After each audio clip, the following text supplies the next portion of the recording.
धन्यवाद सभापति जी। सभापति जी, नए एक्ट में एनडीएमए और एसडीएमए की सहायता के लिए आपने यूडीएमए ऐड कर दिया, लेकिन सभापति जी सबसे बड़ी दिक्कत जब फंड्स की एलोकेशन होती है अलग अलग स्टेट्स को तब होती है।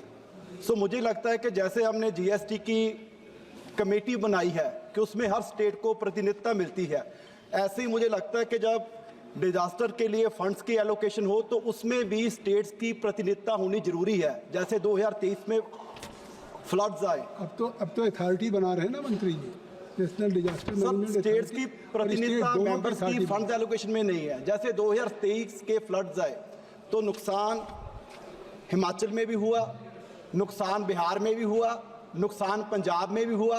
उल्टा सर पंजाब में तो क्योंकि जो नुकसान हिमाचल में हुआ और हिमाचल की बारिश का पानी हिमाचल में तो रुकेगा नहीं, तो वो जो मैदान का इलाका है पूरा का पूरा पानी पंजाब में आया और हमारा ज़्यादा नुकसान हुआ। लेकिन जो स्पेशल पैकेज था वो बिहार को मिल गया, क्योंकि सर मैं सरकार की मजबूरी समझता हूं कि जहां सत्ता पक्ष की जिसकी केंद्र में सरकार है, जहां उसकी स्टेट में सरकार होगी उसको फंड ज़्यादा मिलेगा।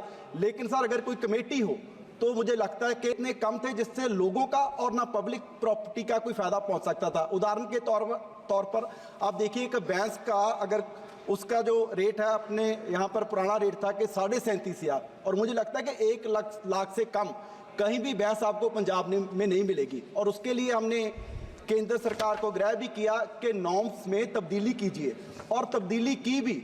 लेकिन सभापति जी उसमें लिख दिया कि 14/8/24 के बाद इसे हम इंप्लीमेंट करेंगे। लेकिन फ्लड्स आए 2023 में, नुकसान 2023 में हुआ, उसका हम क्या करें? 1600 करोड़ का नुकसान केवल और केवल पब्लिक प्रॉपर्टी का हो गया। और मेरे पास इरिगेशन डिपार्टमेंट रहा, मैं पंजाब में मंत्री था, 200 करोड़ का नुकसान केवल और केवल इरिगेशन डिपार्टमेंट का था।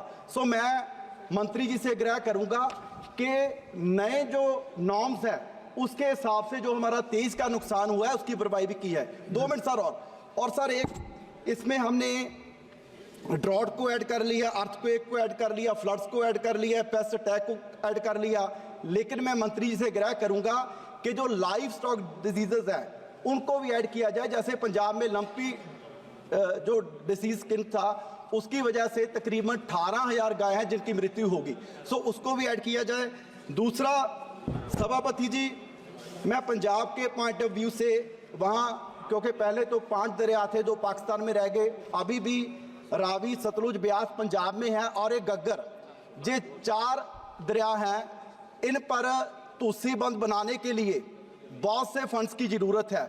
और हमारे जो पंजाब के माननीय गवर्नर हैं वो बॉर्डर एरिया का दौरा करते हैं और वहाँ पर उन्हें बीएसएफ के लोग भी मिलते हैं और आर्मी के लोग भी मिलते हैं। मैं ये बात एक मिनट सभापति जी, क्योंकि नेशनल सिक्योरिटी का मुद्दा है और बीएसएफ ने भी कहा, आर्मी ने भी कहा कि वहाँ पर दूसरी बंद है वो बनाए जाए। और पंजाब सरकार ने इसका एस्टीमेट बना के केंद्र सरकार को पिछले साल भेज दिया था और उसमें 180 करोड़ का बजट है। उसमें 40% शेयरिंग पंजाब की होगी और बाकी केंद्र की होगी। लेकिन पिछले 1 साल से वो फंड हमें पंजाब को नहीं मिल रहा, जिससे किसानों का भी फायदा होगा, हमारा बॉर्डर भी मजबूत होगा।